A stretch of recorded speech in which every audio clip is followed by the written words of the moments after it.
quando o arquiteto, junto com o cliente, muda, geralmente na obra fica aquilo, mas e aí? Quem vai mexer? Quem vai mexer hidráulica para lá? Quem, né? Quem vai, você vai mexer hidráulica, eu vou mexer o sistema de duto todo, você vai mexer elétrica, como é que vai ser isso?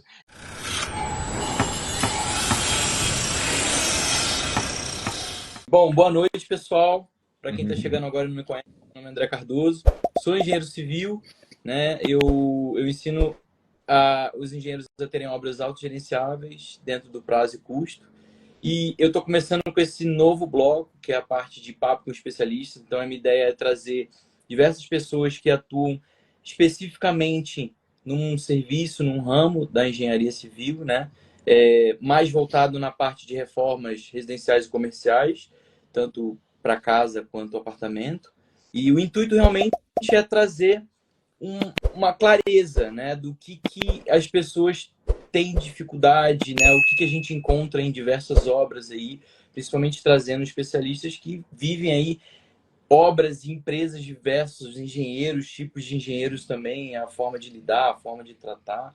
Então, a ideia é trazer um pouco das dores deles, né, dos nossos colaboradores aí, que são super parceiros. O Fred é um desses que vai falar daqui a pouco. Uhum. E realmente, né, a gente conversar sobre como a gente pode melhorar o nosso dia a dia, como a gente pode antecipar problemas, como a gente pode evitar problemas e, e ter uma obra mais eficiente, né? O intuito É todo isso aqui é aí. realmente isso. Tá bom? Então, vou deixar você se apresentar, Fred. Te agradeço já de antemão por ter aceitado ser o número um aí do Papo com Especialista. Que isso, Eu prazer estar confesso que aqui. pensei muito em você, porque além da gente ser do Rio também, a gente tem essa veia mais energética e mais solta. E você é um cara que, cara, nossa, eu me dei muito bem na obra. É uma pessoa que realmente a gente precisa de pessoas que se ajudam, né? Então, a partir É, do momento que a gente tem algum parceiro que saiba que vai contar no problema e, obviamente, nas coisas boas, nas obras novas, né? Tanto que, assim, em pouco tempo a gente fez duas obras que deram super certo, enfim. E é isso aí. foi um sucesso. Você. É isso aí. Oi, gente, tudo bom? Eu sou o Fred, eu sou sócio da Venc Engenharia, é uma empresa especializada em climatização. A gente atua no ramo de tanto climatização quanto renovação de ar e exaustão, que engloba um pouco o que a gente chama de engenharia mecânica dentro de uma obra. E eu acho que é fundamental, né, dentro da casa das pessoas, no escritório, a gente ter a área climatizada. E e eu tô há um tempinho já nesse mercado, há uns 14 anos, depois, eu acho que passou já, mas eu parei de contar também. E a gente faz obra residencial de alto padrão hoje, a gente faz escritório, a gente faz fábrica, a gente faz laboratório, a gente faz faculdade, então a gente faz um pouquinho de tudo. Então a nossa expertise hoje é legal, claro que com tanto trabalho vem dor de cabeça. Eu acho que é justamente essa o motivo da nossa conversa, é a gente mostrar um pouco como é que funciona o dia a dia da obra e também como é que a gente resolve algumas questões que poderiam ser resolvidas e no final teria dado muito menos dor de cabeça do que acabam dando, né? Com certeza. Gente, só para vocês saberem, o Fred, a gente trabalhou junto numa obra que foi um desafio muito grande, eu acho que para todo mundo, né? Não só para mim, mas como para os Foi. professores. A gente fez uma ampliação de um duplex de 840 metros quadrados para um triplex de 1.000 metros. Então, a gente fez um mezanino no meio do pé direito duplo do primeiro pavimento, né? Sem contar essa estrutura metálica que a gente teve que criar com uma série de vigas que a gente teve que se preocupar e garantir que a gente faria uma boa eficiência de refrigerar, enfim, não só da refrigeração, né, do ar-condicionado, mas de tudo, né, de todas as instalações que tinham que passar pelo teto, por algum lugar, para não ficar aparente, né? Foram E 25 ares. Então, 25 foi dentro de um apartamento, é muita é muito coisa. doido. É muita coisa. E todos os sistemas dotados, então foi Exato. aí E até um eu desafio. acho que até vale, né, até comentar um pouco também para o pessoal, assim, para nivelar um pouco o nível de conhecimento pessoal. Acho que vale mencionar um pouco aí dos tipos de refrigeração que a gente tem, né? Eu acho que a maioria do pessoal conhece muito o split, né? Que o pessoal fala split, mas é o nosso Raiol. É o nosso E maior, exatamente. exatamente.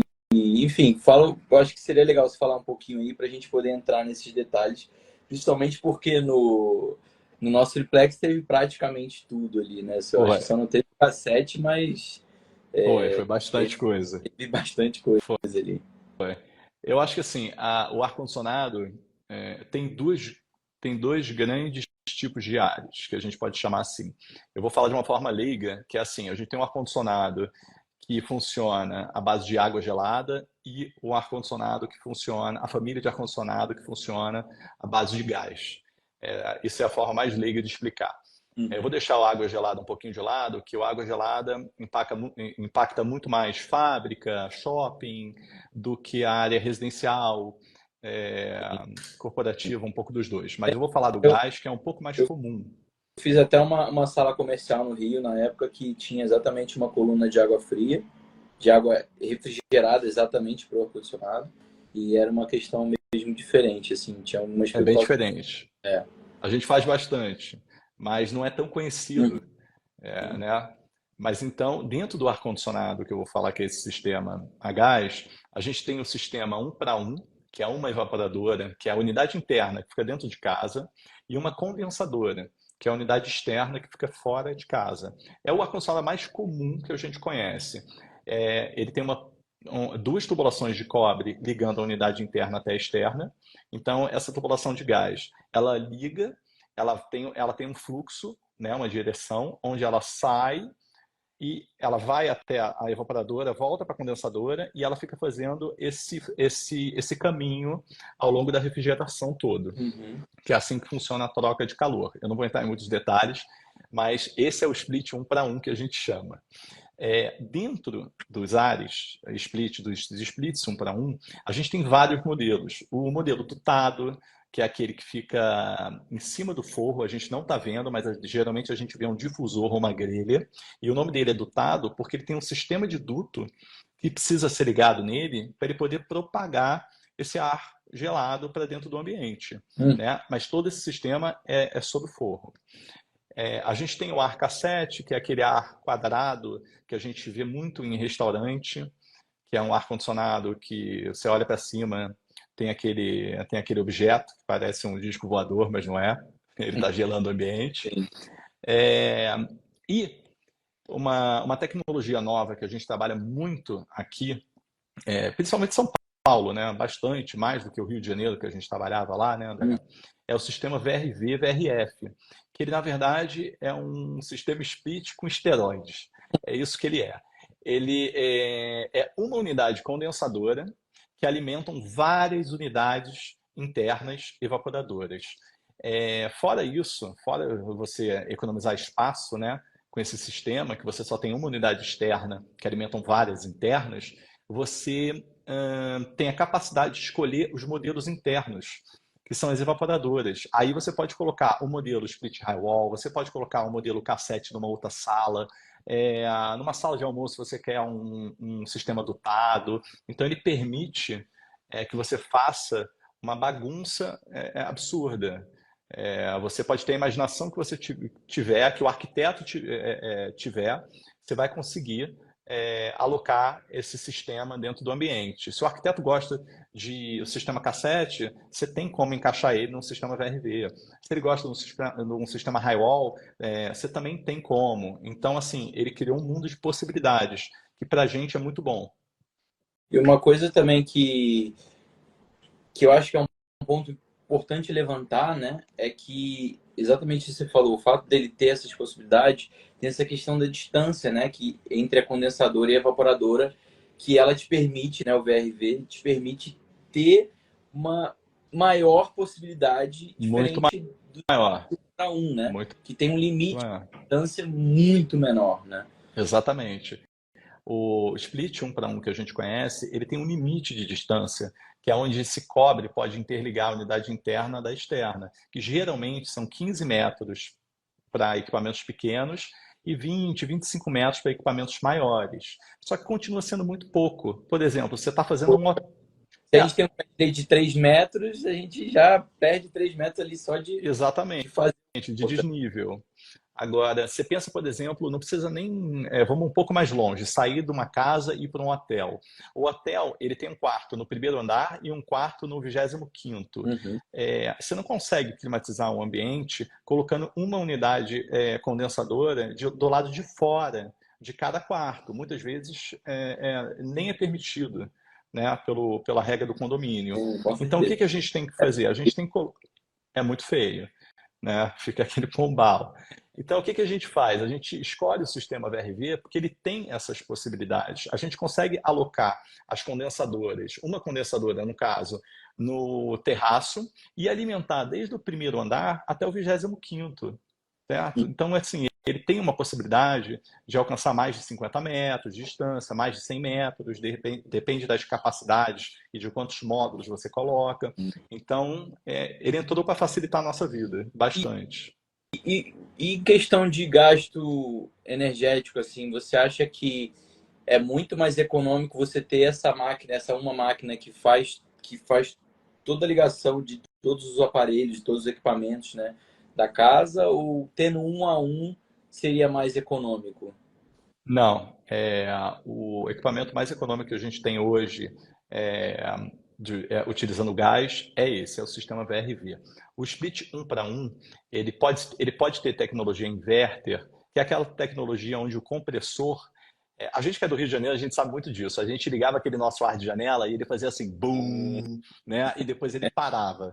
Exato. Depois que entrou o compressor inverter, ele parou de fazer esse estouro de ligar e desligar quando encontra a temperatura certa que você colocou no controle. O sistema inverter, ele começa a subir em rampa, né? E ele consegue evitar esses picos de energia. Então ele é muito mais econômico. O ar-condicionado inverter, além dele ter esse compressor moderno, ele tem diversas válvulazinhas e sensores que ele controla quanto gás é necessário para cada ambiente. Então ele acaba otimizando o gasto de energia. Então ele acaba sendo bem mais ele consome muito menos energia do que um split 1 para 1. Sim. Então, fora isso, Agora, uma dúvida que, assim, não é minha, porque eu, né, vivi com você lá nessa obra exatamente esse sistema, mas eu acho que pode ficar meio confuso para o pessoal. Por exemplo, a gente sabe que é, cada equipamento vai ter que ter a chegada de dois cobres, né? Que a gente chama isso, de infra. Inclusive, se você isso. puder comentar sobre esses dois, qual a diferença, por que tem que ser dois e essa questão de bitola, né? E é importante, obviamente, vir o cabo de alimentação junto, mas o que eu quero comentar é, ele vai um para cada um para essa máquina, fica um monte de cobre, né, junto na condensadora ou de alguma Não, forma junto. isso. Então acho que é uma pergunta Você de alguém. sabe, você sabe a resposta que você está entendendo quase que nem eu, ou mais que eu já de ar-condicionado, né? Mas Mais amigo. no sistema convencional a gente tem essa volta de cobre, né? O cobre sai da condensadora, ele vai para a evaporadora e ele volta para a condensadora. Então tem uma líquida que é mais fina, que é a linha de líquido que a gente chama, que é o estado do, do, do gás que está em estado líquido ainda. Ele passa pela serpentina da evaporadora, ele troca calor e ele se transforma em gás, né? A temperatura dele muda, ele se transforma em gás e ele volta novamente para o ciclo. Ele traz calor para a condensadora, que tenta dissipar esse calor através do motor ventilador. Isso é muito importante e a gente não foge disso no sistema gás. Aí no sistema VRF, VRV, você vai falar, poxa, mas aí tem que ter duas tubulações saindo para cada equipamento. Você imagina uma casa dessa, um apartamento desse que a gente fez com 25 ares, se vão ter que ter 25 Nossa. vezes 2, 50 tubulações de cobre saindo da condensadora e indo para os equipamentos. Não, não é assim. Ele foi super bem pensado. Em vez Uhum. de saírem 50 tubulações, saem apenas duas derivações, duas tubulações das condensadoras, e ao longo do caminho, por exemplo, ele sai do terraço e quando ele encontra o primeiro ambiente, que é um quarto, ele deriva essas duas tubulações de cobre em quatro. E duas vão para o quarto e outras duas continuam. Eu trouxe até um refinete, que é justamente esse derivador, aqui para a gente dar uma olhada, que você me pediu, eu arranquei de um cliente sem ele saber. Não, brincadeira. Mas é isso aqui, ó. Pedir, porque isso é muito interessante, É gente. isso Porque olha aqui. só, eu Sai acho que duas tubulações, sai duas tubulações da condensadora, de baixo, no caso aqui de mim, uhum, e quando chega no ambiente, tem um quarto ali do lado, ele precisa derivar, ele deriva em duas tubulações menores, que são essa e essa aqui, e ele uhum, entra para o quarto. E as outras duas maiores, essa e essa aqui, desculpa, elas continuam somente em duas. E aí esse processo ele é repetido toda vez que tem mais um ambiente. Então, na verdade, é assim, uma baita economia de cobre dentro de uma obra, quando você bota um sistema VRV, porque o VRV ele assusta no preço do equipamento, né? é isso Mas, aí, mas exatamente. na infra, a gente economiza muito. A gente economiza tanto dinheiro quanto tempo, né, André?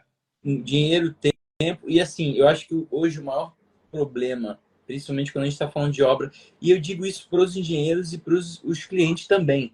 Às vezes a gente não consegue fazer certos cálculos, né? Às vezes por falta de dado mesmo, né? É comum isso por falta de dado.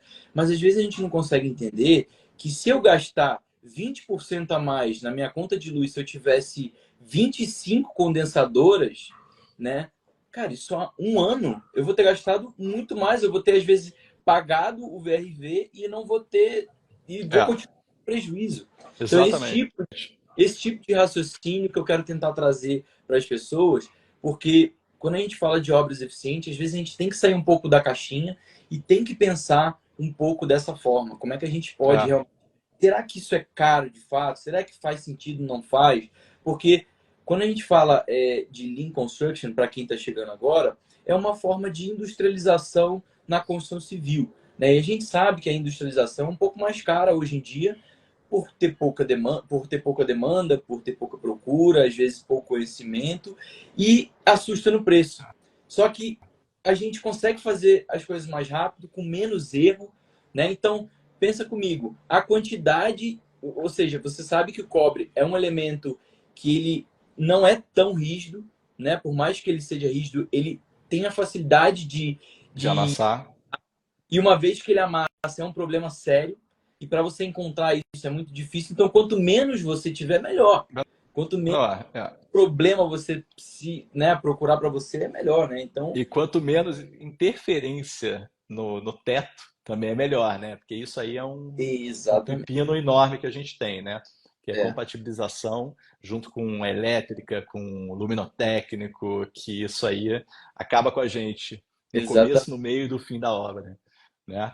E outra coisa, Fred, assim, a gente tem essa questão do refnet, a gente sabe que então a gente sai de uma máquina principal, inclusive eu vou perguntar até porque na nossa obra tinha até duas, né? Que tinha a de sacrifício, eu não lembro exatamente o termo, mas você Isso. vai me De lembrar. que? Desculpa? Como é que era o nome? Porque lá a gente, no VRV, a gente colocou duas condensadoras em cima, né? Isso, Uma isso. principal. Isso. É uma master e uma parceira. A gente parou de usar o outro nome. É, É, a gente parou de usar porque é muito meio feio. feio. Então, é uma master e uma parceira. É, são duas condensadoras, não são uma, mas são dois módulos Eu não sei se só. tá vendo, ó. Isso aí. Tá É vendo? isso aí, dá para ver bem. Isso aqui Essa aí que foi, é o que foi a a gente, gente que é o que a fez. gente fez lá em cima, né? Isso, Então veio exatamente. mais e tem essas duas principais aí, Isso, uma principal e a outra de isso. apoio. Isso, que elas usam exatamente, uma de apoio. Uma liga e a outra, quando precisa de mais energia para casa, ela liga também. É super inteligente, né? Ela não liga as duas à toa e não funciona desperdiçando energia. Ela é toda programada, ela é toda computadorizada, com placa. Então, isso é ótimo. E voltando no assunto, você tinha falado que a questão do custo dessas máquinas. É por isso, assusta um pouco quando o cliente pergunta, poxa, mas qual a diferença de eu colocar o sistema individual no valor do equipamento se eu colocar um sistema VRV? Assusta um pouco, porque é um pouco mais caro, mas os fabricantes todos fazem estudo de payback. Olha, se você colocar o VRV em 6 meses, em um ano e meio, com a economia que você vai ter na sua conta de luz, você já vai ter pago a diferença. Então, assim, e uma casa, um apartamento, um escritório, uma fábrica, a gente não está pensando em construir e ficar um ano, né? Geralmente, quando a gente está construindo, a gente está pensando em ficar durante uns bons anos. Claro. Então, assim, a gente tem que olhar como sendo investimento. Então, tem que ser uma coisa boa, né? Exatamente. Tem que ser um investimento. Exato. Então, acho que isso E é uma parte aí, importante. e aí, assim, como vocês podem ver na foto, gente, a gente tem, né, duas tubulações razoavelmente pequenas para alimentar 25 ambientes, né? E aí entra a importância da gente ter o quê? Um projeto muito bem elaborado, dimensionado para a gente saber o que a gente precisa e para qual máquina a gente vai mandar tudo isso, né? Isso aí a gente tem uma garantia muito legal, que não é qualquer empresa que pode instalar um VRV e nem consegue instalar um VRV, o VRF, né? A diferença do VRV para o VRF é porque o VRV a gente chama todo equipamento que é da marca Daikin, e o VRF é de todos que são LG, Samsung e por aí vai, né? É só uma questão de quem se associou de qual Ah, nome. então, E que também significa variação de fluxo, né? Então, na verdade, é essa questão de quanto gás manda, para onde manda. É assim que funciona, por isso se chama VRV. uma E o que boa. eu estava falando? Do Me perdi. projeto, né? Do projeto. E uma segurança que a gente tem, e logo o cliente tem também, Uhum. é que quando a gente faz um projeto de VRV, a gente tem que lançar no sistema do fabricante, para ver se ele foi aceito. É mais ou menos para falar assim, poxa, você sabe o que você está fazendo, ou você é um novato que está querendo instalar pela primeira vez e vai gastar todo o dinheiro do cliente e vai dar ruim. Uhum. Então, assim, é uma garantia para todo mundo que você vai subir o seu projeto no sistema, no programa, no sistema do fabricante, e ele vai falar, olha, está de acordo, está certinho, você vai usar, você está fazendo certo, a tubulação, a bitola da tubulação, a largura da tubulação nesse trecho está certinho, enfim, ele valida o que você foi feito, E eles o costumam que você fez. quanto tempo de garantia, assim, eles aprovando, né? Você chama de startup, né? Inclusive, esse Isso. procedimento. Isso. Depois que você faz toda a instalação, você tem que seguir uma baita, assim, são etapas Entendi. no sistema de instalação que você tem que seguir Norma. criteriosamente. São normas, exatamente. Desde a passagem da tubulação, é, você seguir regras de refinete, curva depois de refinete só depois de 1 metro, sabe? Algumas O coisas bem próprio criteriosas deles. quadro, né? Com os disjuntores também tem Os uma preocupação. disjuntores têm que ser exatamente um disjuntor para cada máquina, tem as capacidades certas, tudo que a gente fornece no projeto e a gente tem que de fato executar. A fabricante, ela olha no final da instalação, ela olha para ver se você colocou um refinete nessa posição ou nessa posição. Se você colocou um refinete invertido, ela já sabe que você não sabe o que está fazendo. Então, ela não autoriza o startup até você consertar seus erros. Então, é muita coisa legal para segurar a garantia deles, né? Eles E não Fred, podem. só uma pergunta aqui, até sobre esse startup. Né? Então, no caso, eles têm que avaliar como é que estão a instalação. Então, desse caso, a gente tem que se preocupar em fazer esse startup antes de fechar o forro, ou tem que ter algumas visitas? Como é que funciona essa situação? Então, o melhor dos mundos seria se não tivesse forro, né? Seria o melhor dos mundos, mas não é o caso. Hum. Então, cada máquina a gente tem um alçapão para poder acessar elas. Para primeiro acessar a parte elétrica, a parte de conexão de tubulação, mas a gente sabe que isso aí também é uma briga com os arquitetos absurda, né? Tem. Porque alçapão não é bonito, né? Alçapão não é bonito. É. E olha, Então, fez um pão bem delicado lá na obra, né? tem uns muito bons, né? Rick. Mas assim, Exatamente. o ponto que eu quero levantar, inclusive, nisso, é um ponto que eu levanto muito essa bandeira, que é, né, a forma de você gerir a sua obra. Gente, você vê o tanto de informação que tem sobre um serviço, né, sobre um detalhe na obra. Então, a importância que eu sempre, se vocês forem no meu feed, vocês vão ver diversos vídeos sobre restrições. O que é as restrições? É você olhar de trás para frente. Ou seja, se eu sei que eu tenho que fazer o meu startup no dia tal, para eu poder liberar e fazer da melhor forma possível, será que eu não consigo encaixar antes de fechar o meu forro? Será que eu não consigo ir jogando e me planejando para a gente poder, né, saber quando entrar, quando receber um projeto, com quanto tempo de antecedência eu tenho que negociar com o meu fornecedor, quanto tempo eu tenho que comprar a máquina. Né? A gente tem uma série É, de pontos que a gente tem que se preocupar para a gente poder não ficar com a obra embolada. E aí o que, que acontece, Fred? Que é uma coisa que eu tento trazer aqui. Normalmente o engenheiro está com tudo aqui, ó. E aí é, ele pode até saber, ele pode ser o melhor engenheiro que tem, mas se ele está com tudo na cabeça, ele vai deixar passar algum ponto, porque na obra a gente não tem um serviço, a gente tem inúmeros serviços, a gente tem diversas variáveis, diversos problemas. Então é exatamente isso que eu trago, sabe? Essa forma de trazer uma gestão mais visual, de você visualizar realmente os impactos que um pequeno serviço pode causar. E é a verdade. olha a diferença que você poderia trazer para você garantir uma instalação melhor. Às vezes o cara vai fazer uma startup e ele identificou um problema que futuramente vai te gerar muito menos trabalho. E o cara já está fazendo isso dentro do preço, dentro da garantia dele. Então, Exatamente. é você saber usar os benefícios que você tem a favor do cliente, né? Gerando valor para o cliente e não gerando um retrabalho e abrindo. Sério, quem que gosta de vir rasgando forro e tentando procurar as coisas, né? O É vazamento. um vazamento, Um sabe? vazamento que o rapaz do gesso não sabia que tinha uma tubulação passando ali, foi a parafusar e acertou em cheio a tubulação de cobre. Exatamente. Eu separei uma fotinho para mostrar também que a gente falou sobre o dutado, olha. Aqui Isso. tem um tema muito legal que dá para você comentar, inclusive, Fred, que não é A aquele duto, chapa, aquela não é a chapa chapa. grosseira, né? Diferente. Isso. Isso aí entrou para facilitar. Essa aqui é o nosso, não sei se é prisma, não sei se é, como é que vocês chamam exatamente? Isso aí é um ramal de dutos. Isso aí está Ramal vindo, de isso, está derivando de um sistema de duto, de um ar-condicionado. É, com o tempo para cá, tem pouco tempo, né? Aqui chegou, eu não me lembro quando chegou, em que ano que chegou, mas a gente começou a trabalhar. Ao invés da chapa que o sistema dotado utilizava, que era uma chapa revestida com uma lã de vidro, que é o básicozão que a gente utilizava, chegou um material chamado MPU/Alupir. Tem vários fabricantes hoje, né? Que é um sanduíche, na verdade. Eu até tenho aqui, que eu ando comigo sempre, para lá e para cá. Não, estou brincando, trouxe só hoje. Que é legal. aqui, ó. É um material super leve, diferente da chapa, que é super pesada, né? Porque a chapa é um metal, que você escolhe você escolhe a espessura da chapa e depois você reveste com lã de vidro. E você sabe como é que é trabalhar com lã de vidro, né? Você respira, você está tossindo o dia inteiro, a semana inteira, você está se coçando.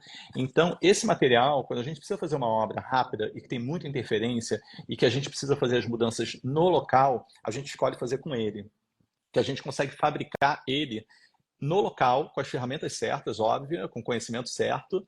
É, E a gente não precisa, que nem a chapa, anotar todas as interferências que tem no local, voltar para a nossa fábrica para poder chapear e fazer essa alteração de projeto, alteração de caminho que teve. Com a Uhum. placa MPU, a gente consegue fazer isso na hora. Então a gente ganha tempo. Olha que legal. É isso aí. Inclusive, isso até na caixa pleno, né? Na grade aí. Exatamente, até na grelha, que a grelha a gente coloca também, normalmente era chapa com lã de vidro, Hum. e aí a gente consegue utilizar esse sistema aqui, que a gente faz uma casinha, né? A gente faz uma casinha, a gente tampa em cima e faz uma casinha. E evita a condensação, né? A grande sacada desse produto, além dele ser super leve e você conseguir fabricar no local, é que ele evita a condensação e o ar flui muito bem. E a estanqueidade dele também é muito boa, porque você não pode ter um sistema de duto onde está vazando ar para tudo quanto é lado. Exato. E aí aqui Isso vamos aí é o difusor fez da o Venk Engenharia. difusor que a gente fez aqui bem fininho, né? Foi. Bem disputado. Isso, isso E, aí. e aí Isso o único detalhe, né, que a gente identificou que é uma preocupação que tem que ter na hora de fazer e é uma conversa que a gente tem que ter sempre com o gesseiro que vai fazer o forro, né, é essa preocupação do alinhamento desse perfil é, entre a nossa caixa pleno, né, da nossa grelha com o é, forro. Então, é. isso é É uma um das ponto. nossas, um dos nossos problemas de obra é justamente essa harmonia entre os fornecedores, Sim, né? Porque, assim, se todo mundo entrasse lá, todo mundo fosse amigo, um ajudasse o outro, a obra ia fluir muito melhor. Mas não é assim que funciona. Você entra numa obra, você não conhece os fornecedores que estão lá, na Exato. maioria das vezes. Muitos a gente acaba pegando repetido de tanto trabalhar, mas alguns a gente não conhece, né? Tem um funcionário novo na empresa, na equipe do gesso, você não conhece. Então, E, essa falta de comunicação, essa falta de parceria, às vezes acaba dando e dor de Fred, se cabeça. eu te dissesse que tem uma solução para isso, inclusive uma forma que a gente prega, né, nas obras enxutas, no Lean, é exatamente essa comunicação, esse sistema colaborativo. Inclusive, é outro vídeo que eu tenho aí no feed também, da gente. O que acontece? Muitas vezes, o engenheiro ele acaba passando as metas, né, que às vezes não é diária, é uma meta às vezes semanal ou até mensal, Isso, mas ele passa para cada pessoa. Só que, gente, quando a gente fala de obra, a gente fala de pessoas, a gente fala de colaboração, a gente está no mesmo ambiente. Não tem como uma pessoa fazer um serviço sozinho e não vai impactar ninguém. Não existe é, essa possibilidade. não é cada um por si. Exato. Então, a melhor forma da gente fazer isso é trazendo todo mundo para ouvir a meta de todo mundo. Então, se eu sei que o Fred vai fazer o ar-condicionado da suíte 2 e o gesseiro iria para a suíte 2, ele sabe que ele não vai poder ir para lá, porque você vai ter um serviço lá, né? E aí você acaba tendo essa falta de desencontro, essa falta de perda de tempo, né? Uma ociosidade às vezes que fica. Muitas vezes, o que acontece? Uma pessoa está num serviço ou tem que parar para uma outra pessoa fazer um retrabalho para o cara continuar a fazer o serviço. E aí Exatamente. isso gera uma espera, gera um momento de estresse, às vezes o colaborador fica chateado. Diferente se você trouxesse todo mundo junto e mostra para todo mundo e traz as pessoas para ter um pouco mais de responsabilidade na hora de pensar na obra, né? Então esse é um ponto crucial, a gente chama de meta diária, que a gente tem uma conversa de 15 minutos com todo mundo da obra, seja no final do dia, seja no início do dia, obviamente no início do dia é bem melhor, né?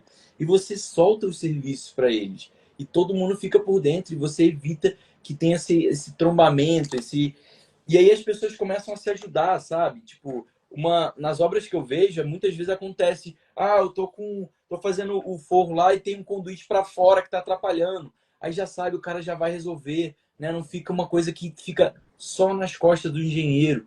Então, gente, se você tem engenheiro aí ouvindo, você tem que saber jogar um pouco mais a responsabilidade para as pessoas de forma inteligente, delegar algumas funções que E nem essa é a nossa é dor, né?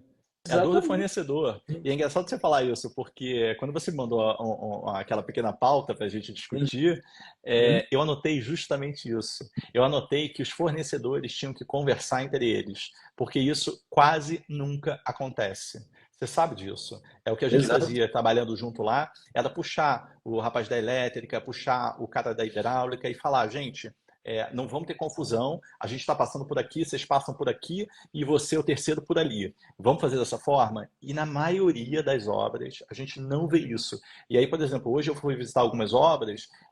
Na primeira obra que eu entrei, tinha uma calha de elétrica gigantesca, bem aonde iam dois sistemas de dutos, aliás, dois sistemas de dutos. E aí eu olhei e falei, gente, nosso projeto está enorme ali, impresso na parede, né? É. Isso não é culpa do cara que foi executar, isso é culpa da, sabe, Falta, né, de todo mundo, da ó, falta de comunicação. da nossa calha e a nossa caixa pleno, né? Exatamente. Você vê como fica organizado as coisas quando você consegue pensar, você consegue antecipar certos tipos de situações, né? É a compatibilização de projetos, né? Que a gente precisa dar um pouco mais De atenção. de atenção. E tem Tá. muitas coisas também que não tem como você compatibilizar. Tem muitas coisas que a gente entende. Cara, não tem como ajustar. Por exemplo, a gente está dentro de uma obra e a arquitetura, junto com o cliente, resolve mudar a posição de equipamento, de ar-condicionado. Eu vou só falar do ar-condicionado porque ele é enorme, Hum, geralmente, e ele ocupa um espaço absurdo. Né? O sistema de ar-condicionado, principalmente o central, ele utiliza muito espaço. Então, assim, quando o arquiteto, junto com o cliente, muda geralmente na obra fica aquilo, mas e aí? Quem vai mexer? quem vai mexer hidráulica para lá, quem, né, quem vai, você vai mexer hidráulica, eu vou mexer o sistema de duto todo, você vai mexer elétrica, como é que vai ser isso? Isso Exato. é realmente, é muito difícil da gente prever. Mas se a gente já tem um bom relacionamento dentro da obra e a gente já tem essa conversa diária entre os fornecedores, cara, ia facilitar É. muito. Lá na obra eu senti uma facilidade muito grande nesse sentido, assim. Eu acho que a gente sempre tentava fazer o máximo, né?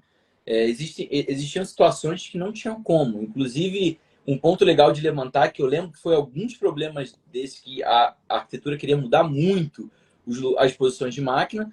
Tiveram algumas que a gente conseguiu, outras que não foi possível, né? E um ponto muito importante para mencionar, que eu lembrei aqui agora, sobre essa questão do refinete, é que a gente tem que ter um distanciamento do refnet até a primeira curva de uma forma que não dá simplesmente para você botar um equipamento aqui e já vir fazendo curva e jogando uma infra, Não sabe? dá, Tem não uma dá, tem forma, muita regra. né? Era no mínimo 1 metro, assim, 70 centímetros. Era uma coisa que era difícil de manusear. E aí, às vezes, você batia É, numa calha, você batia num ponto de luminária, eu- né? Que outra é uma outra exatamente. certeza que você deve ter colocado na tua lista. Eu não Luminárias. sei, eu cheguei numa obra minha que tinha uma luminária dentro do meu duto. Aí mas eu falava, mas como assim uma luminária dentro do duto? A luminária estava soltando ar, cara. Ela No... estava soltando ar condicionado. E aí, é, o cara veio me perguntar se tinha problema. O eletricista, eu falei, mas problema o quê? Você sabia que tinha um duto, você furou o gesso, encaixou uma luminária, e aquela luminária que a gente tem visto, mas é esquisito, né? Porque ela ainda tem uns 15 centímetros para dentro do forro, que é mais difícil de ver, mas essa obra quiseram usar. E aí o cara colocou dentro do sistema de duto, furou o nosso MPU, o Alupir, e colocou a luminária. Cara, o ar-condicionado saía pela luminária. no- Foi assim. Falei, meu Deus do céu. Mas Que é isso, loucura. são essas. E também, assim, vamos inclusive falar sobre essa questão de alguns erros, algumas dicas para o pessoal ficar atento, né? Um do desafio grande também que a gente teve lá na obra e que você conseguiu resolver de uma forma bem bacana e bem prática é a questão do retorno, né? Qual a importância do retorno de ar para o bom funcionamento da nossa máquina? Então, o retorno não é que ele é importante para o bom funcionamento, é que a máquina não funciona sem retorno. É assim, o pepino é muito maior. Ela não funciona sem retorno. O ar-condicionado é um mecanismo até simples. Ele puxa o ar e solta o ar. Uhum. Então, ele tem que puxar de algum lugar. No sistema central, que o ar está em cima do forro, ele precisa puxar o ar do ambiente e soltar o ar no ambiente. Então, ele tem que ter uma entrada e uma saída de ar do ambiente, geralmente no gesso, através de difusores ou grelhas e tal. Tem algumas maneiras que a gente já assim, se policia para não. Isso. E Exatamente. Isso aí é um método de emergência que a gente faz. Quando a gente de emergência, porque é o seguinte, muita coisa muda dentro da obra. Forro é uma coisa que muda o tempo todo. Ela muda a altura do forro, muda se o arquiteto ele quer tabica, se ele não quer tabica, se ele vai arriscar sem tabica, né? Se ele vai botar tabica perfurada. Então a gente sempre coloca no projeto e a gente pede para fazer o forro com tabica perfurada. Porque a tabica perfurada permite essa ventilação. Então, assim, o ar-condicionado não vai morrer sufocado se a gente fizer tabica perfurada ou retorno em cortineiro. Então, quando a gente sente que está tendo muita mudança e a gente opta por não, assim, não confiar, não é que não confiar, mas, tipo, vamos fazer o nosso retorno e não vamos depender muito dos outros, a gente acaba fazendo os difusores falsos, né? Que são entradas de ar que parece que, na verdade, foram feitas para insuflar, para sair o ar-condicionado, só que, na verdade, foram feitas para voltar o ar. Então, a gente tem muitos artifícios para a gente evitar uma dor de cabeça lá na frente, por conta de todas essas mudanças. Isso é importante dentro da obra. E eu não, acho com que certeza. outra, eu acho que outra coisa além do retorno, porque o retorno a gente fica muito preocupado com o trabalho dos outros, né? O trabalho do forro, como é que vai ser feito. Sim. Eu acho que o legal da obra, quando a gente tem uma relação boa com os fornecedores, é que a gente para de olhar o nosso serviço só e a gente começa a olhar o serviço dos outros, que podem impactar ou que o nosso pode impactar. Por exemplo, o ar-condicionado ele tem um sistema de dreno, que o ar-condicionado ele gera muita água, a unidade interna, e essa água ela tem que escapar para algum lugar. Então a gente fica atento para saber se o rapaz do dreno está fazendo aquilo pela primeira vez, ele tem que colocar o elastomérico, a espuminha em volta da tubulação de captação de água, né, para não condensar, porque essa água sai gelada, tem o risco de pingar no forro. Então, quando a gente tem uma relação boa, a gente se ajuda muito na obra. Então, isso... Inclusive, essa questão do dreno até levantando, né? A gente sabe que quando a gente tem um high wall, a água que sai do ar-condicionado, né? Ela não sai pressurizada. Então, Não, ela gravidade. tem Ela sai... movimento bacana, tem que ter, né, Exatamente. uma tubulação. E uma dúvida que eu confesso que eu tenho, e assim, eu não sei se tem uma resposta certa para isso, tá? Mas eu fiz com você a obra de um jeito e eu fiz com outras pessoas, né? E vai botar numa saia justa aqui. Não, não, é bem simples na verdade, mas assim, aquela saída do dreno na parede. Normalmente, você prefere que é um 45 ou você prefere uma tubulação saindo assim, A reta? gente prefere 45, mas a função daquela peça, é você conseguir encaixar a mangueira que sai do ar-condicionado sem ela desencaixar. E outra coisa muito importante que a gente sempre pede uma curvinha 45 é para evitar cair tanta sujeira de obra. Porque se você bota o cano para cima, pode ter certeza, esse cano vai entupir se não tamparem. Agora, se você coloca um pouquinho, né, a 45 graus inclinada, a chance diminui muito. Então, na verdade, é um conjunto de várias coisas, né? A gente não quer dor de cabeça, porque você sabe como é que é dreno, né? A gente chega em obra, eu vejo cada coisa. Hoje mesmo, visitando uma outra obra, estava lá, o dreno sem nada, com uma pedrinha em cima dele. Se tem uma pedra, um reboco em cima do dreno, é porque já tem muita pedra dentro Nossa, dele.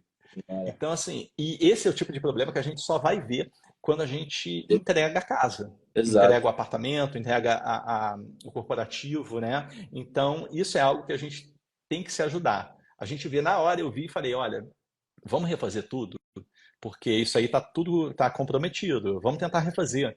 E eu acho que tem que ter essa parceria de todo mundo. Pô, com certeza, com certeza.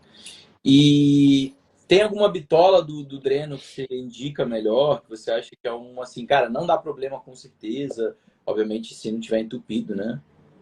Eu só não gosto de usar meia, tubulação de meia. Eu não Nossa, gosto de usar a mesma tubulação para duas máquinas. Eu não ah, gosto, legal, legal. porque as pessoas, assim, se a tubulação for, a bitola for maior, tudo bem. Mas se você usar uma tubulação de meia para captação de três, quatro máquinas, é, você vai exigir muito mais manutenção, porque o que as pessoas não sabem é que de tanto correr água, essa tubulação ela forma um lodo. E esse lodo, com o tempo, pouco tempo, ele vai entupindo essa tubulação. E o que acontece quando o ar-condicionado solta a água e essa água desce pelo dreno? Ela vai embora. Se cria lodo, a água volta para o ar-condicionado. Quando volta para o ar-condicionado, cai dentro de casa. Então, dreno é muito sutil e é uma das maiores dores de cabeça que a gente tem E hoje. para Infiltração. a gente fechar essa parte do dreno, eu acho que um ponto muito importante de trazer aqui é como que é feito o dreno no dutado, né? Que O dreno dotado, para evitar qualquer tipo de problema, isso é algo que é até uma regra do fabricante, tá? Se você pega o manual de instalação do ar-condicionado dotado, que é sobre o forro, ele tem uma bombinha interna, que ele consegue jogar a água para cima. Dependendo do fabricante, joga 40 centímetros para cima, né? Depende do fabricante. Então, o que a gente faz? A gente faz como se fosse um U invertido. Por quê? Porque essa bomba, exatamente, é exatamente isso. Essa bomba consegue jogar a água, atravessar essa barreira e ela não volta de jeito nenhum para o ambiente. Então, Hum, isso é uma das funções, tá? Agora, eu O já vi mais importante para a gente do ar-condicionado. U para baixo. Você já chegou a ver U para baixo? Qual é o impacto que Já, você acha que causa? já. Assim, não, eu já vi também muito para baixo, mas eu prefiro fazer para cima porque a norma do fabricante e a gravidade manda mais do que um para cima. Quer dizer, eu prefiro o U para cima do que o para baixo, porque eu acho que a gravidade trabalha muito melhor. A gente jogando um sistema para cima e ele caindo dificulta ele voltar do que o contrário. Mas eu já vi muita gente fazendo isso e não deu problema, tá? E Então, assim, você só não está seguindo você não está seguindo o físico que mandou fazer dessa forma. Mas eu sei que muitos sistemas não têm dado problema dessa forma. você já teve problema com cheiro, às vezes, de uma ligação desse dreno tá, sei Um lá, ligado absurdo, muito. de esgoto, assim, e dá algum problema? Cara, eu vou te falar um negócio. Meu nariz grande não é só para ficar cheirando perfume. É, hoje em dia eu sei diferenciar o cheiro do dreno para saber qual é o problema dele. Cara, Eu tenho essa expertise já. olha, É. Tem o seguinte, tem o cheiro do dreno que as pessoas falam, ah, mas o ar-condicionado tá com cheiro de suor, né? Tá com cheiro de suor. uhum. A gente vai ver o ar-condicionado tá imundo. A gente sabe que é falta de limpeza e realmente dá um cheiro péssimo. Ou quando você liga o ar em 26 graus, você tenta ligar no modo frio, vai aumentando e sem querer liga no 26, 27 graus. E o primeiro vento que vem, realmente vem um cheiro um pouco esquisito de suor. Agora, esse não é um problema. Esse problema você remedia, você resolve super simples. Você lava o equipamento, você coloca ele na temperatura correta. Agora, o problema é quando ligam a tubulação de dreno no esgoto e, principalmente, sem sifão, sem nada, ele volta o cheiro inteiro do esgoto para dentro do ambiente. E fica um cheiro. Assim, eu peguei um caso de um consultório que a gente fez, Uhum. e assim, a gente é ar-condicionado, mas a gente não faz parte do dreno, né? A gente sempre orienta, mas a gente não faz, a gente não executa essa parte. E o consultório ficava com cheiro de carniça, cara. Uma coisa muito esquisita, um cheiro horrível, horrível. E eu explicando, gente, o ar-condicionado não traz o cheiro de fora da condensadora, porque a tubulação de cobre, ela é estanque. Ela não pode ter vazamento, então é impossível, porque o pessoal estava achando que a condensadora estava trazendo o cheiro Ah, para dentro através da tubulação de cobre. E eu expliquei, assim, fisicamente isso é impossível. uhum. Então não tem como. O cheiro está vindo do dreno. Não, o cheiro não está vindo do dreno, blá blá blá. Demorou acho que uns 2 meses. O pessoal falou, estava vindo do dreno, porque o dreno estava ligado numa caixa de gordura do consultório médico. Eu falei, cara, mas eu já falei, eu falei isso no primeiro dia, mas é difícil, né? E vocês, o Algumas coisas que eles fizeram para resolver ali? Eles tiveram tinham. que eles tiveram que tirar o dreno e colocar ele numa posição completamente diferente para a varanda do consultório, que era a única opção que eles tinham para fazer menos, para ter menos impacto ali na sala. Então fica essa dica maravilhosa aí para você evitar uma dor de cabeça no final Se da obra. tiverem o cheiro ruim saindo do ar-condicionado, o pessoal vai começar a me ligar. Putz. Vai, vai. Gente, a gente tá quase chegando no final, que o Instagram, ele, em uma hora, ele trava, mas tá muito bom, Fred. Realmente, eu acho que você trouxe muito insight bacana aí pro pessoal, de uma forma bem, bem simplista, porque é o que eu queria que trouxesse, porque não adianta a gente trazer uma forma muito técnica, principalmente a gente não tem muita imagem, até conseguir puxar algumas informações, algumas imagens da nossa obra aí, para o pessoal ver. Acho que deu para exemplificar legal. E eu acho que é isso, assim, acho que umas últimas dicas, que você indica para o pessoal? Ah, na verdade, Fred, eu queria fazer um exercício com você. Não precisa ser exatamente perfeito, mas assim, só para a gente ter uma ideia de datas, assim, datas eu digo, quantos dias, por exemplo, normalmente demora desde que você decidiu comprar, fez a cotação do equipamento até a compra, até realmente quando chegou o equipamento, por exemplo. Tipo, o pior caso que você tem, assim. Pior caso, 9 meses. Um 9 sistema, meses. mas era um sistema bem grande Sim. e a gente já sabia, a gente teve um problema com, a gente não, né? O fabricante já tinha avisado que poderia correr esse risco, que esse produto era importado e a gente dependia da importação. E a gente teve, porque eu falo a gente porque eu me coloco no bolo do cliente quando eu estou Uhum, dentro da obra. claro.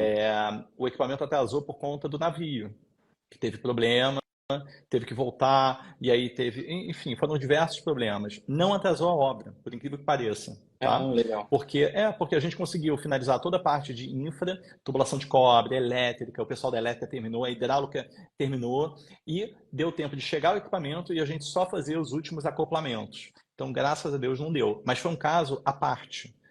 E, Então, infelizmente, quanto? quando se trata de... Hã?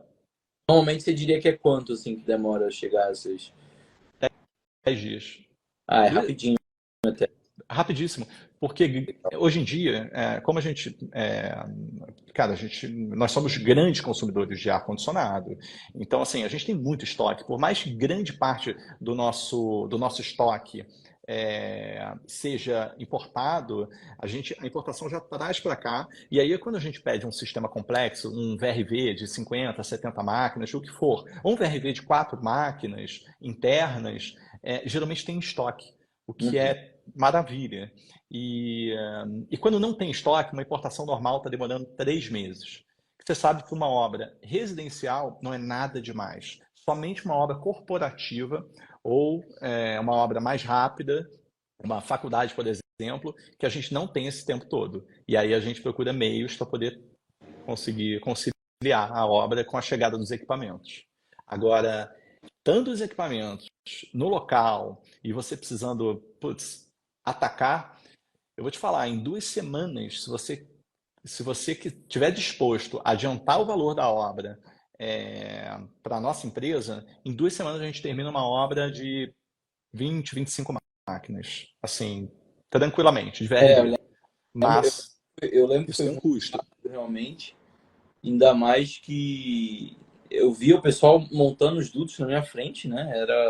Eles traziam em chapas como se fosse chapa de drywall, É, assim, né? Eles traziam e montavam, inclusive, exatamente.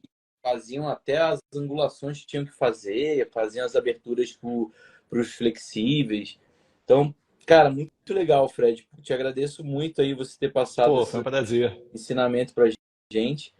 E, gente, o arroba do Fred tá aí. Você Uhum. tá atuando também no Rio ou tá mais de São Paulo mesmo? Eu atuo no Rio também, eu tenho equipe, mas eu fico muito mais em São Paulo, né? Eu tenho, meu pessoal fica visitando as obras, mas você sabe que eu tenho minhas parcerias, meus xodós, que eu gosto de ir pessoalmente, né? Nas Não, obras do pessoal que eu tenho a melhor relação não, possível. eu vou te falar que isso é uma coisa que faz muita diferença na obra, assim, você ter o apoio realmente de Cara, um especialista faz muita que diferença. vai estar te apoiando, porque, novamente, é uma coisa que eu falo muito, né? A gente não precisa saber de tudo.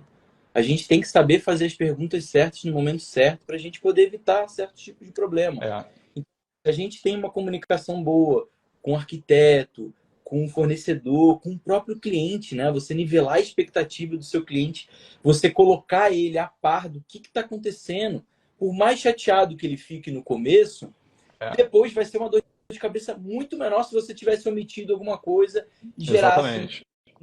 um atraso, um retrabalho, sabe?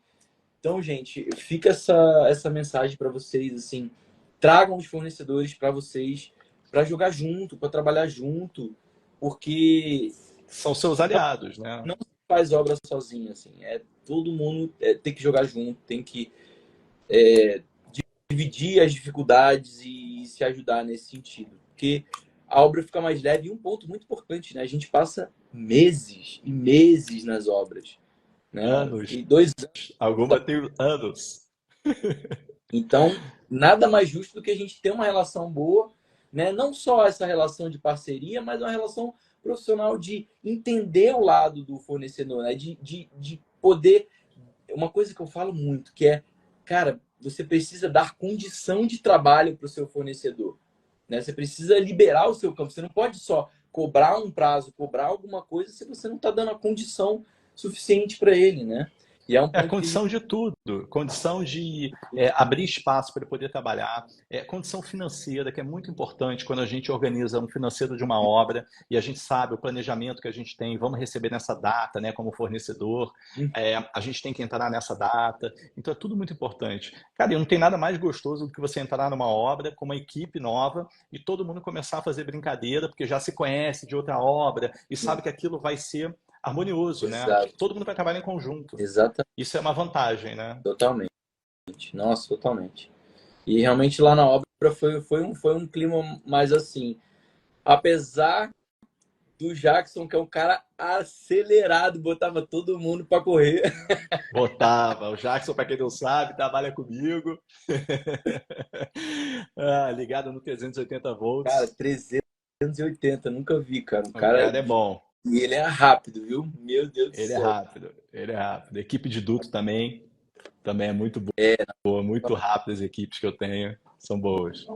bom, maravilha, Fred. Brigadão. Foi um prazer, Espero que cara. você Bom que a gente tenha tem os pensamentos alinhados. Isso é muito bom. Que a gente vai conseguir trocar bastante junto ainda, com certeza. né? Fechou? Foi um prazer, cara. Um Obrigadão. Valeu. abração. Boa Até noite, hein? mais. Pela presença de todo mundo aí. Obrigado, pessoal. Valeu.